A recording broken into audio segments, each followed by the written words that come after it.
வணக்கம். India tennis தொலைக்காட்சி செய்திகள் வாசிப்பது பத்மா சகாதேவன். விவேகானந்தர் பிறந்த நாளை முன்னிட்டு பூரண மதுவிலக்கு அமல்படுத்த வலியுறுத்தி ஆர்ப்பாட்டம்.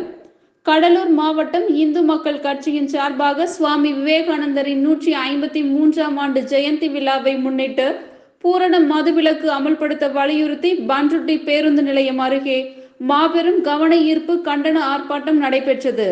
தலைமை RS தேவா, கடலூர் மாவட்ட தலைவர் முன்னிலை, கண்மணி பண்ருட்டி நகர செயலாளர், குமரன் பண்ருட்டி தொகுதி தலைவர், பரமதயாளன் மாவட்ட துணைத் தலைவர், தாமோதரன் மாவட்ட செய்தி தொடர்பாளர், வரவேற்புரை ஜம்புலிங்கம், கடலூர் மாவட்ட அமைப்பு செயலாளர், சிறப்பு விருந்தினர் விழுப்புரம் ஆசை தம்பி, மாநில இணை பொதுச் செயலாளர் மிசாமணி, விழுப்புரம் மாவட்ட பொதுச் செயலாளர் புருஷோத்தமன், மாவட்ட பொருளாளர் செந்தில்குமார், இந்து திருக்கோவில் பாதுகாப்பு குழு மாவட்ட செயலாளர் பாலச்சந்தர், மாவட்ட இளைஞர் அணி பொருளாளர் தயாளன், மாவட்ட இளைஞர் அணி அமைப்பு பொதுச் செயலாளர் தணிகைவேலன், விருதாச்சலம் தொகுதி தலைவர் மற்றும் நிர்வாகிகள் பங்கேற்றனர்.